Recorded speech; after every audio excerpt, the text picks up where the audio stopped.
Alrighty.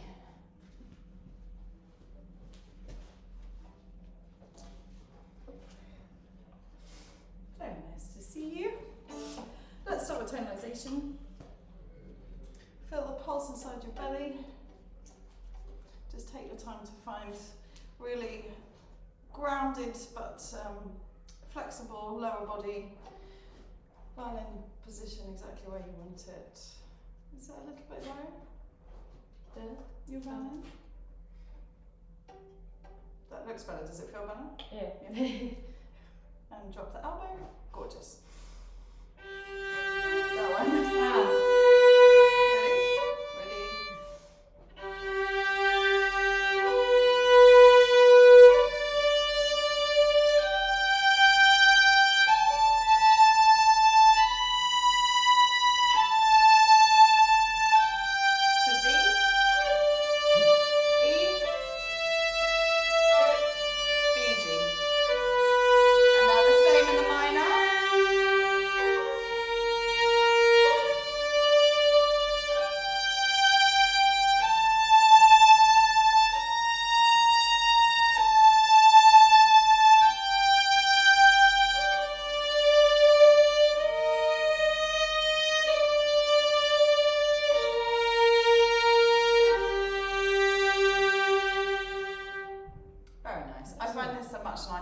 Than Twinkle.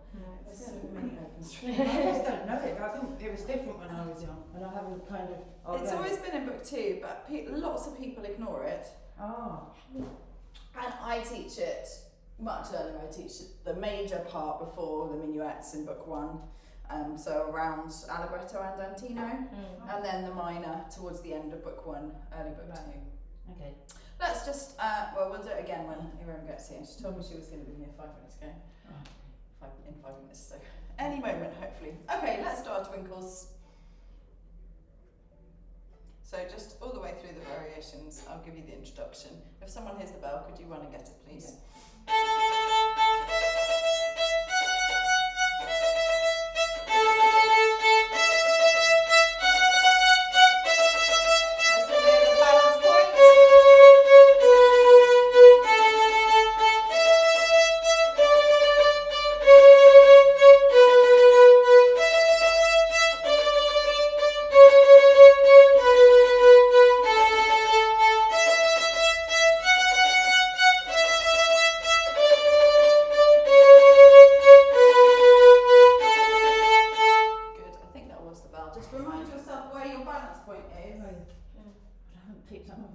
I've been doing my tests.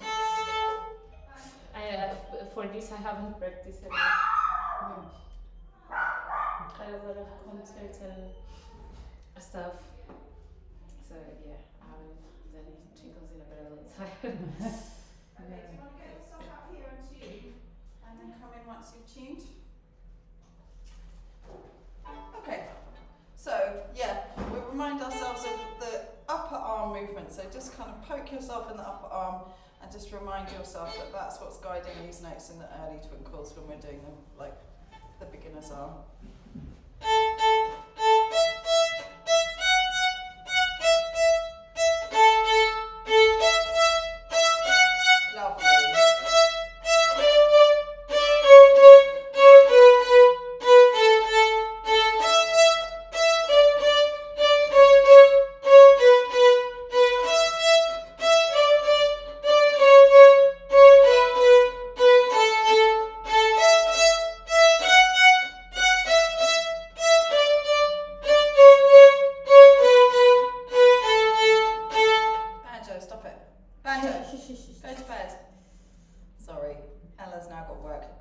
Tuesday morning, so she was like, I can't do the dog.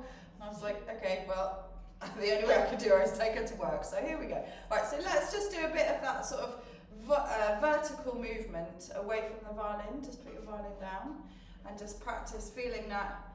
I can really feel it because I went to aerial class on Sunday and then yoga yesterday, so my tricep was like, oh yeah, here I am. But you should be able to feel that the work is being done up here. Yeah. Particularly in the back of the upper arm and not the bicep, which would be that more. Yeah? Let's just do that one more time.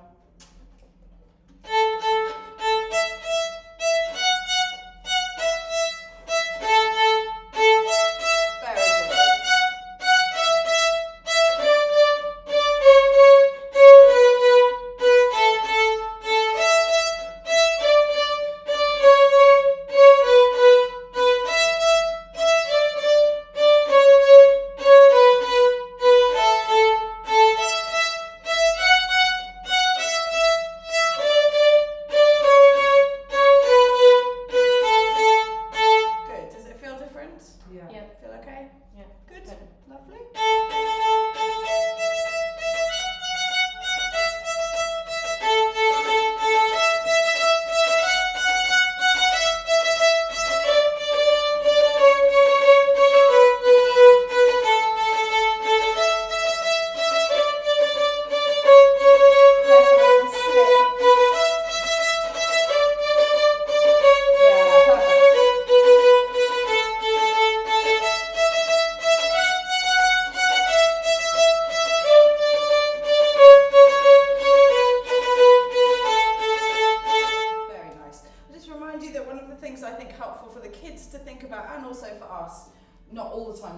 Some of the times that we play is that our eyes help the bow and our ears help the fingers. That when you've got tapes as a little child, then obviously your eyes also help your fingers, but you have to really train them to get away from just staring at their fingers, because often, you know, I like book 3 when they've got no tapes, or maybe 1 tape for 3, mostly for third position shifting rather than for the 3. They're still staring at their fingers all the time, and their bow might be all over the fingerboard and stuff.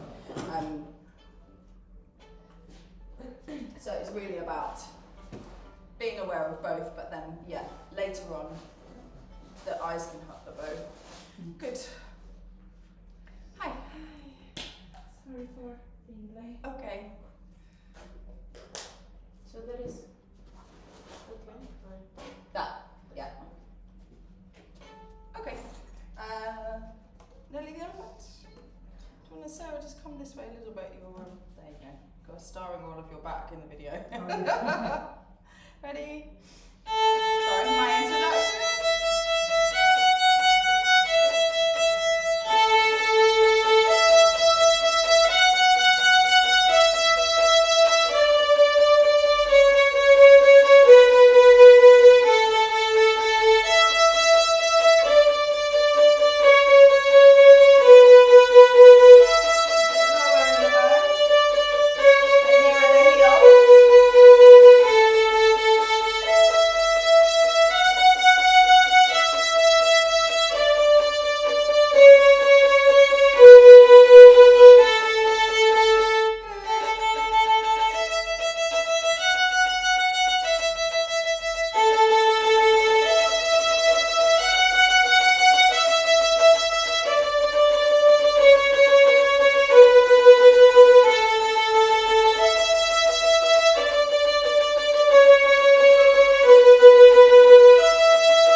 But it's very hard when you've only played for 10 minutes first thing in the morning. So, twinkle theme.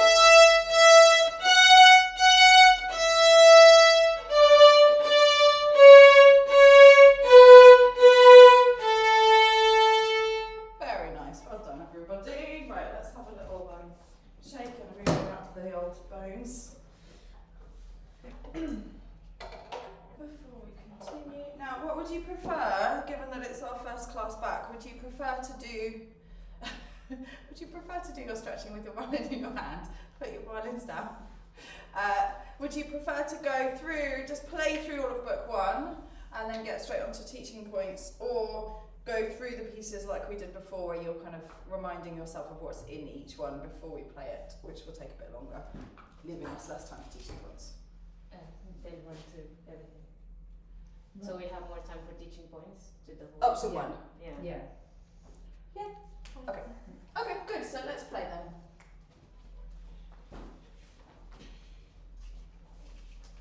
So, Iram, what piece comes next? Oh, sorry, a lightning roll. Very good. You alright? Yeah.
mean, I think in that piece it really doesn't make that much sense to stay on, given the whole piece is about coming off. But right, just a tiny note about your retakes, that the big ones you want to basically try and make completely round, and the little one is also round, so it's like a quaver and then a quaver rest. We're not trying to make it as close to a crotchet, followed by as minimal a rest as we can. Just make it dun dun dun.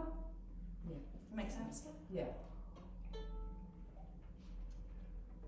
Next piece. It's called. Great. It's called. Or you could sing it or play it. Go to that one. Very good.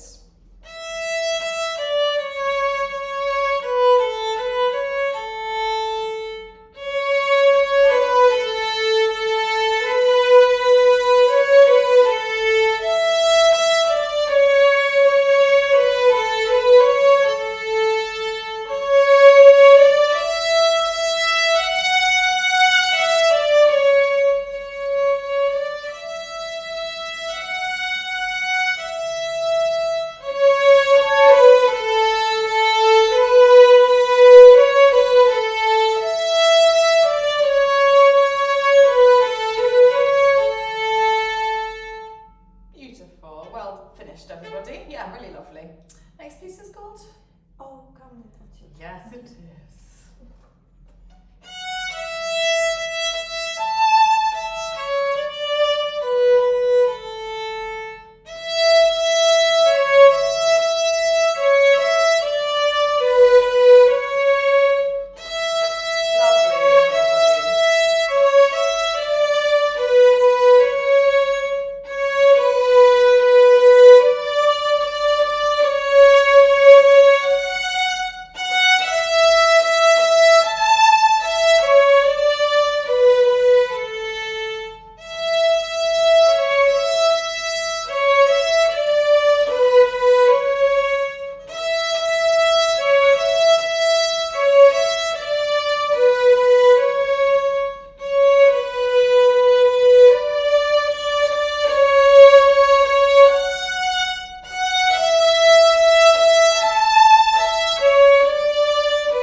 Bow length. Thank you. So- Bow speed. Your bow length Oh. is the same.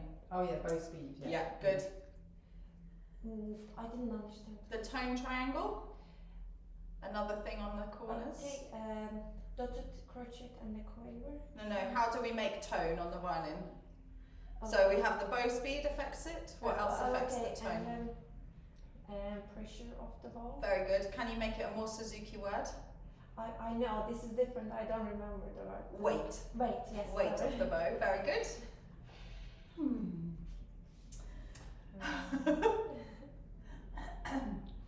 Okay, bow speed, weight. Being parallel to the bridge. Yes. Do we ever want to not be parallel to the bridge in book one? No. So what do you actually mean? The bow direction. Not quite. If you're going to play very quietly, what will you do? Yes, and louder? Play Yes. So what are you changing? It's not the parallel. I don't know how to Distance. do that. Distance. Yes, very good. Distance from bridge. So the weight, the speed, and the distance are the three things. And the weight is from the hand squeezing and the elbow being heavy. So which one do we use for the kids for echoes? This one. For And book bow one? speed. Bow speed. Bow speed. Only bow speed. Yeah. They might lighten slightly. That's fine. Don't stop them. But you're not talking about moving away until well into book two. and you're not talking about lightening or making heavy, unless the tone quality is bad. Okay. So if they're playing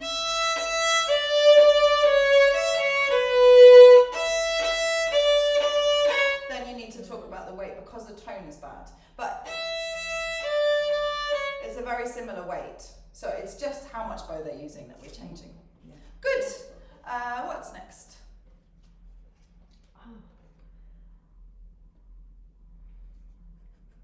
You had a little tip earlier, a hint. I missed it. We've played May Song. Yes. Do you know which piece is next? I don't. What's the worst that can happen is you get it wrong. I just made it up. Allegro, we just missed A long one. long ago. Oh, yes.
Confirm that we have them the right way around.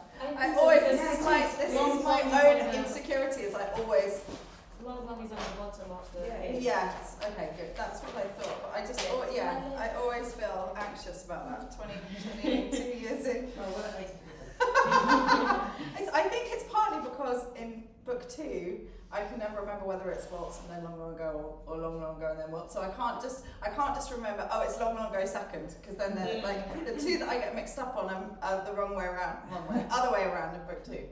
Anyway, bottom of the page, that's a helpful thing for any visual learner. Okay, allegro. So remember, slow bows, retake, reset before you start again. And if you're going to imagine that you're leading, when you get to the pause, you want to reset as if you're starting a whole piece again. Otherwise, you get lots of kids doing that. And maybe yourself doing that. I'll just give you a breath, not an introduction.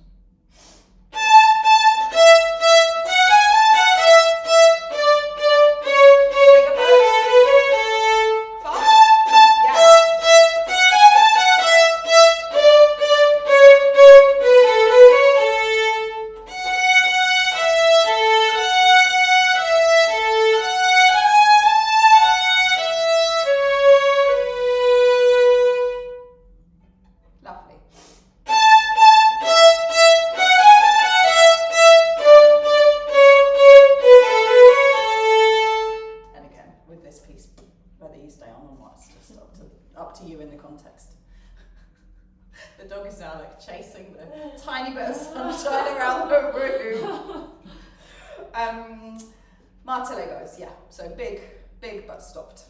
Good. Whose turn is it to say the next piece? I can't even remember. Yours, Jackie. So we did allegro, Mm-hmm. and then Lots of people's favourites, although that's allegro for a lot of them. so is on this. Takes up the whole Allegro page. is here. Yes. H2. Nearly. Ah, Anyone else? Perpetual motion. but H is here as well. Etude is also there, yes. Because you have the two short pieces, Allegretto and Andantino. Take the next page. Yeah. It's so interesting, isn't it, how the memory works. Like some people they can never know the names, they can just sing the start of each one. And some people, they know all the names and they can't put the tunes to it. And this goes for the students as well as us. And then some people remember, okay, it must be, banjo, get off the book, off the book, go to bed. There's a nice bit of sun over there. Yeah, come here. Should I put the thing there? Oh, you're too cute, thank you.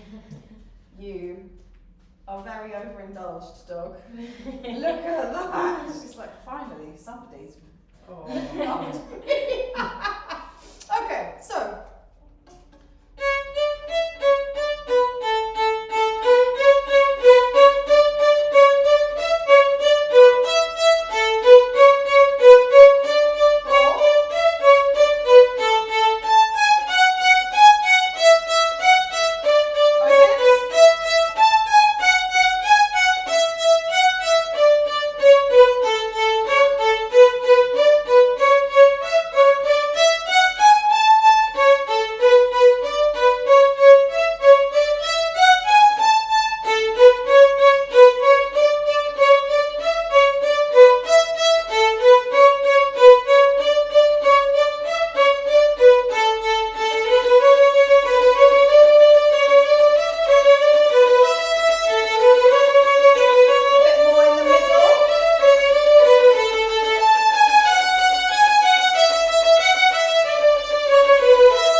And generally that means that kids, once they've got to this point in their twinkles, will go to the middle of the bow for Nelly and fatter than a caterpillar, and that's fine because they've developed that ability to open and close. It's only this sort of closed arm position that's when they're really first starting out.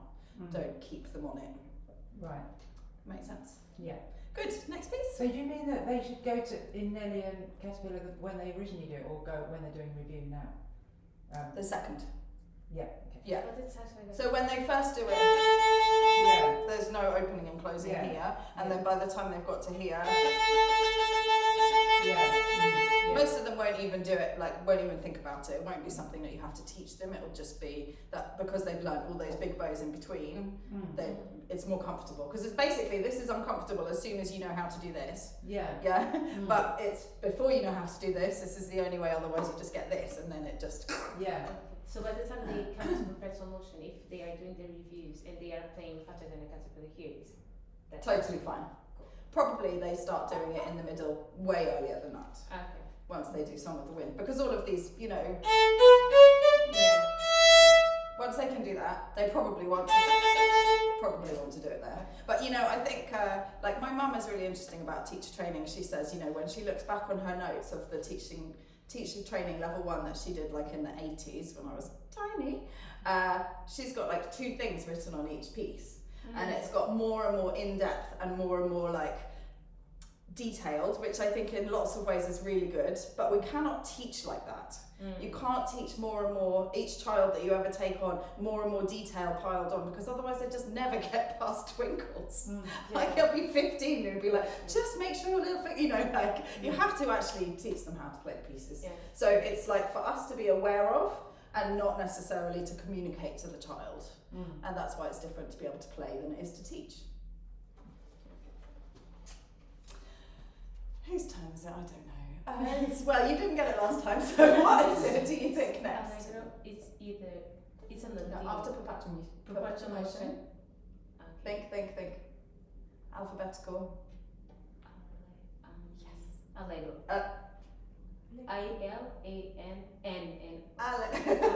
Allegretto. Allegretto. You were there with the L, just not the rest of the words. Allegretto. Which starts on D. Well done.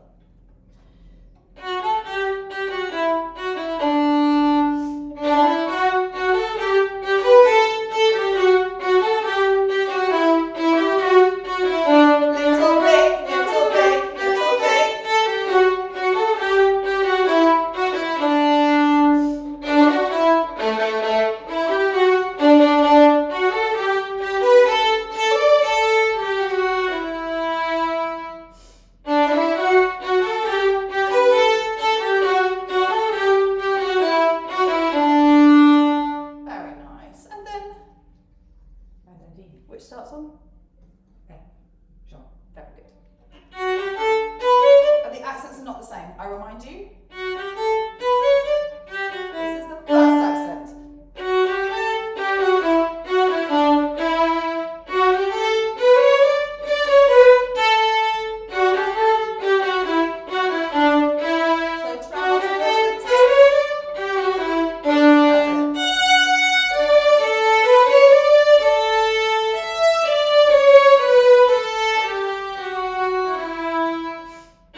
those. Yeah. Good, what's next?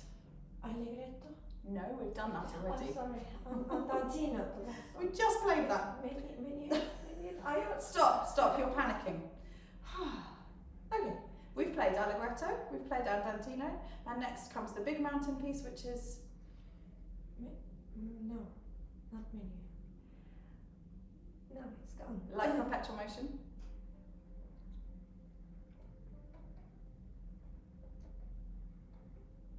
Starts with E.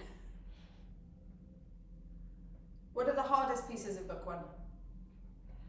The last piece. Yeah, and Okay. E, starting with E. starts on a B. The note, it starts on note B. The name starts with E.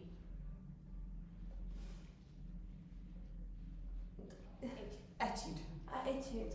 So the mountain pieces in book 1, to my mind, obviously the twinkles are really difficult because they can't play the violin yet, but they're not very difficult pieces. O Come Little Children, Etude, Gavotte. Then others are more difficult than others, if you know what I mean. But those are the ones that are really like, you have to really get ready for them. For the Andantino, Fa Sol La Si Do Re, they don't lift the bow, right? La Di Re Re? Not the first time they learn it, no. In review, yes. Okay. So, I mean, again, I think that's something that some of them will because lots of children get glued to the string, and that's fine until you teach them how to not be. Others, they will come off more automatically, and as long as they can land nicely, it doesn't matter. So when we are demonstrating it, should we, or?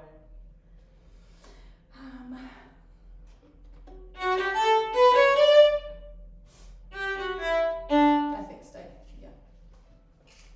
Just go that way a little bit, my love. Thank you. Okay.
Okay, but you need to know it more so that when you're under stress and my beady eyes are looking on you, you still know it. Yeah.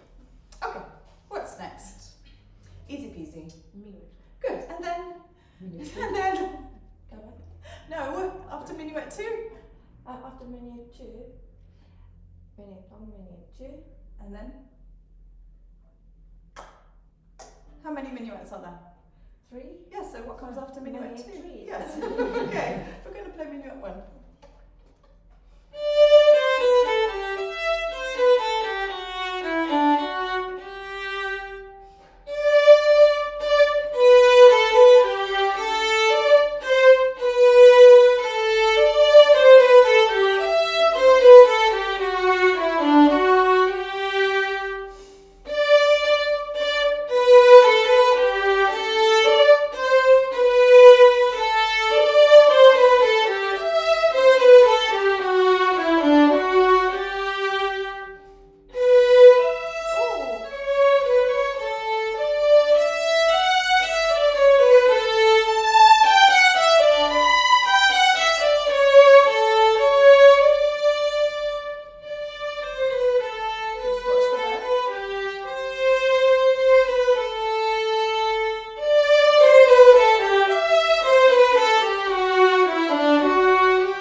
makes your sound quieter by moving away from the bridge, as we all are. But it's just that like awareness. This is the Suzuki book one. We have to keep it on sort of track 2, track 3.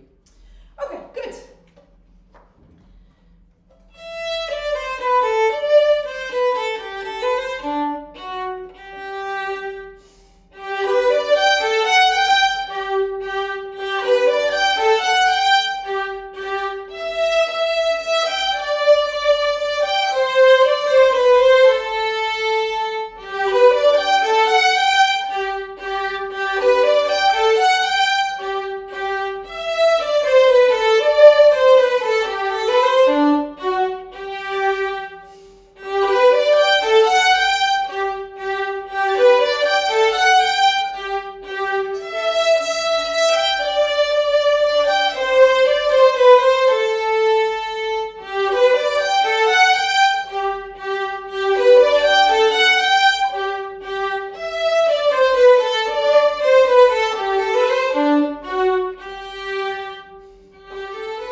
We're starting to take the bow off.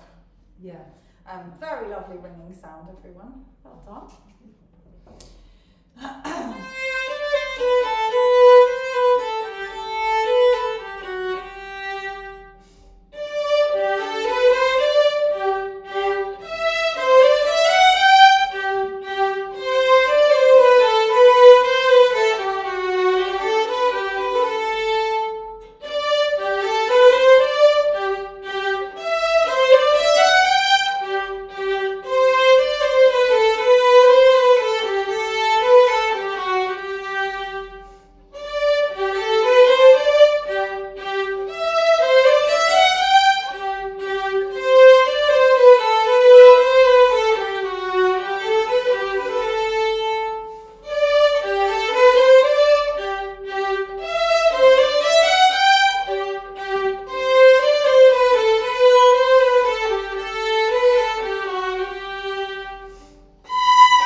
Christmas break in the cupboard.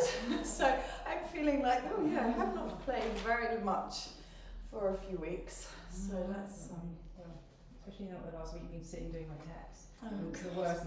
La la la. Yes. We should talk about that at some point. What is useful? Do you not? You don't feel that you want to do this? It's not just for me. I recommend it. Yeah, this one feels Yes. Oh. See, that's really interesting because I always tell myself that my shoulders can't do that very well, partly because I'm playing the violin, and now you're like, oh, okay. Do you do a lot of yoga? Yeah. I mean, do I've that done every day. Every day, do you? Yeah. Okay. I go to class. Well, my teacher's left at the moment. Oh no, It's that's annoying. Because I can get like there. I And don't then do I yoga feel it, at all. it's like, well, I can't go any further because there's just not enough, I don't know, length. I think some people just can't. I mean, it does come quite naturally. It's Yeah. not just because I do yoga. I always, even when I had times when I didn't do it, I could always do it. Yeah. It might just be. Declan can do it. I don't know. Go on. Yeah. How? I'll show you. Yeah, that's a lot. Maybe we'll go away from the violins. It's so good. So lean forwards, and then you take your arms the other way behind you, and so drop your head. Yeah, and how far you can. Yeah. Yeah, it's just that. That's good. That's good. Very good. Well done, everyone. Good yoga. Right. I've now been doing yoga, or you must be the same, longer than most of my yoga teachers have been alive. When they say to me, "Have you done yoga before?" I'm like, "Yes." For 30 years. Oh. Yeah, I started when I was 13, 14. It was amazing. My school was, that was a really that's good thing amazing. about it. Yeah. I started when I was about 20, I think, and I've just done it on and off, but mostly. Yeah, and I've only been able to squat in the last sort of 8 years without taking my heels off. Really? That's quite gratifying in your Yeah. late 30s to be like, oh yes, now I can, like, I can't do it right now because I'm warmed up, but all the way down. Anyway, Suzuki! Right, what piece is next? Iram. Oh, Happy farmer. the happy farm. Thank So, you. I think maybe I'll move this, because that's why.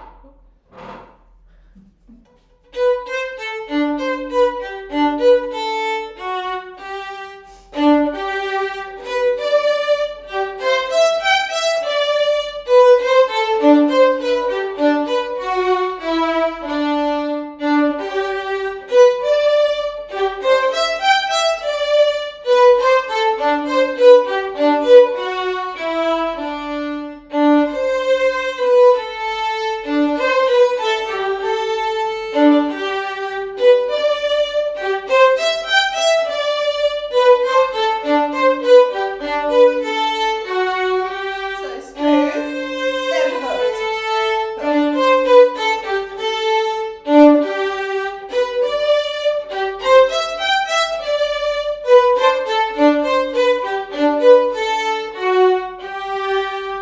Beautiful, well done. Right, we're going to finish right on time, that's very good. I'm not going to give you an introduction, for God's sake.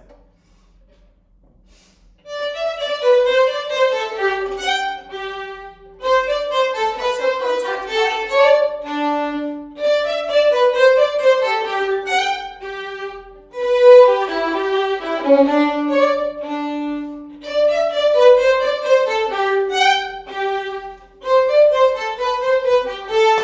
Oh, sorry.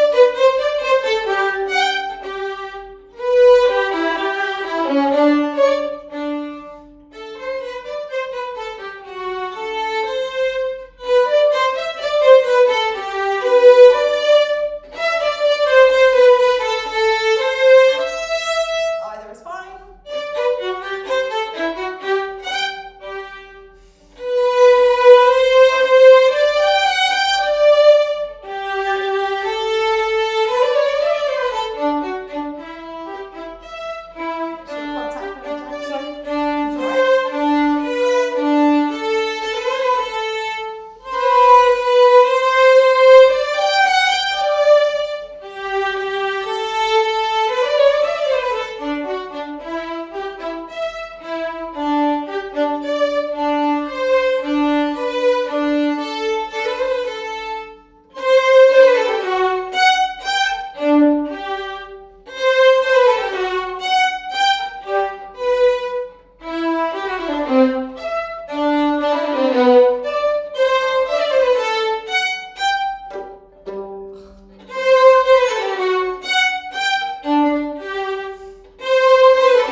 me. Well done.